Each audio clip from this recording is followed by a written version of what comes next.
on the campus of Texas Christian University. This is TCU News Now.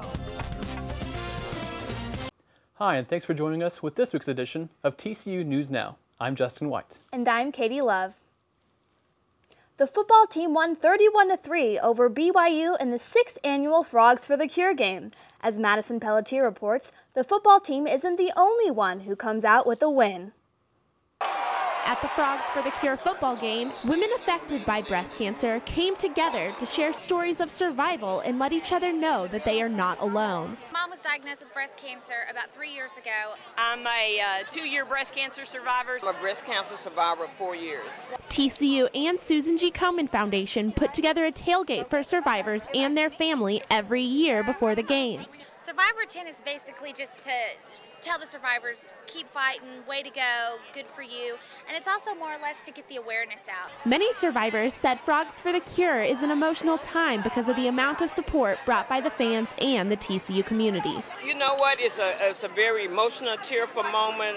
Everyone's sharing their stories, meeting new friends, and just spreading the word. The halftime show during the Frogs for the Cure event is dedicated to breast cancer survivors, and each fan at the game is able to see just a small representation of people that are affected by such a large disease.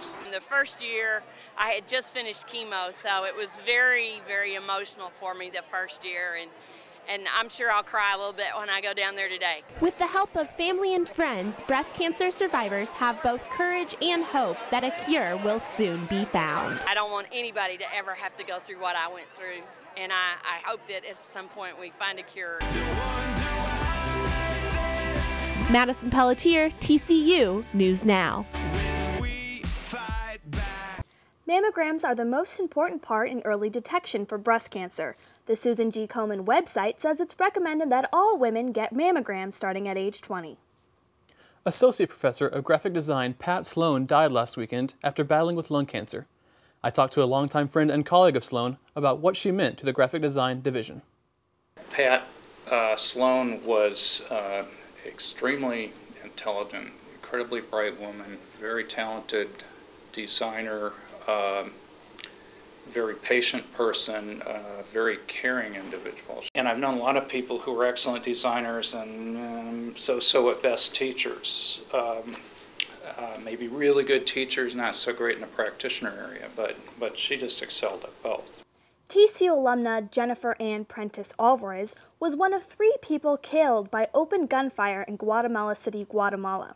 Prentice was a 2007 graduate of the university and a Guatemala native. According to newspapers, Prentice was at a restaurant in Zona Viva when men exited their vehicles and opened fire. Prentice died the next morning. Fort Worth has some of the most polluted air in the country, and that pollution can have long-term effects. The city of Fort Worth, the T and regional environment organizations are trying to do something about it. Katie Vance has the story. Walking or riding your bike may seem insignificant, but since DFW has the 7th worst air pollution in the country, these daily choices can really improve air quality. According to the North Texas Clean Air Coalition, 74% of that pollution is caused by cars, construction equipment, and other gas-powered vehicles. If we were able to cut down on that by carpooling, taking mass transit, public transit to TRE, cycling to work, things of that nature, even when we do errands, we can really cut down on our ozone.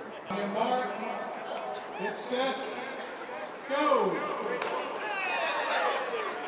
To help cut down on ozone, over 400 people rode in the Clean Air Bike Rally to raise awareness of the need for improvement in DFW's air quality. This year, the route went through downtown Fort Worth and Trinity Trails in an effort to encourage people to ride their bike for recreation and transportation. Riders of all abilities and ages find a benefit to cycling. Sarah Martinez brought the whole family to the event. Yes, we're worried about sustainability, but also you learn that you can go, just like how he's taking the kids to school. There's no reason really to get the car or the truck out to go all the way to school whenever you can just get on the bike and you can save the gasoline and save the money that way. And of course, it's just fun too. It's more than just the fun that could get TCU students biking. Jennifer Cohen with the North Texas Clean Air Coalition said an active lifestyle has a positive impact on individuals' health, happiness, and environmental quality. that you're going to be the ones making those choices and helping the next generation make those choices and really become educated with the community, really become a part of it and make a difference. Because if we all work together, we can actually clean our air, and that's the whole point, and breathe easier. Living more sustainably is a choice many students are already making. It's just better for our world, and we need to respect where we live. Katie Vance, TCU News Now. For more information on how bad ozone affects your health, visit thedailyskiff.com. The football team's defense is again one of the best in the country and is allowing the fewest points on the scoreboard. Chris Blake explains how the Frogs consistently rank among the nation's top defenses. In TCU's 31-3 win over BYU, the Horned Frogs allowed an opponent to score for the first time in 3 weeks. Senior safety TJ Johnson says allowing a field goal is something he'll get over. It was disappointing, but I mean, at the end of the day, you know, we won the game, and that's all that really matters. That's the only stat that really counts. To have 3 games and only give up 3 points, that's pretty good. So and guys have really bought into the system, and they're flying around playing outstanding defense. TCU is second in the nation in total defense, 9th against the run, and 2nd against the pass. The Frogs do it by running a defensive scheme that is uncommon in football at any level, the 4-2-5. The main difference in the 4-2-5 defense is the addition of a third safety. The most common base defenses are the 3-4, which has 3 down linemen and 4 linebackers, and the 4-3, which moves one of those linebackers up to the line of scrimmage. In the 4-2-5, one of these linebackers moves back into a weak safety position back here, giving you 5 players in the secondary with your 2 cornerbacks and 3 safeties across the top. It does put a lot of speed on the field. It gives you a lot of variability, and it also gives you the ability to adjust on the fly if you see different formations or if you see things that you may not have been expecting. John Denton is the radio analyst for TCU football and shows us the intricacies of Gary Patterson's defense. Here we have TCU against Oregon State. You see the defense there. You see the 4 down linemen, which you're almost always going to have. You see the corner who's snuggled up on the defensive line because you've got no wide receiver over on that side. Your 2 linebackers, your weak safety, your strong safety, and your corner on the near side. You've got a free safety. TJ Johnson's back here out of the frame. You've got the wide receiver comes out of the formation. Here comes Tyler Luttrell. And then the other Ebole, your weak safety, making the tackle. Denton says the defense is designed to funnel plays to the middle of the field, where linebackers Tank Carter and Tanner Brock lead the team in tackles. At the next level are the 5 defensive backs, including 3 safeties. Due to injuries, Johnson is the only safety to play in all 7 games and says the transition to the backups has been seamless. I don't notice who's in the game. I just make calls, and then, like, they make a great play or a good play, you know, I look over and, wow, that's who. You know, I didn't even know that they had rotated in.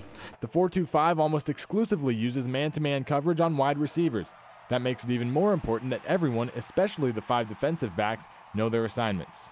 They use a term or a phrase called alignment and assignment. They want to make sure they're lined up properly first, and then they know what their assignment is on that particular call. Aside from the scheme, the personnel play a big role. Developing those players while they're young is key.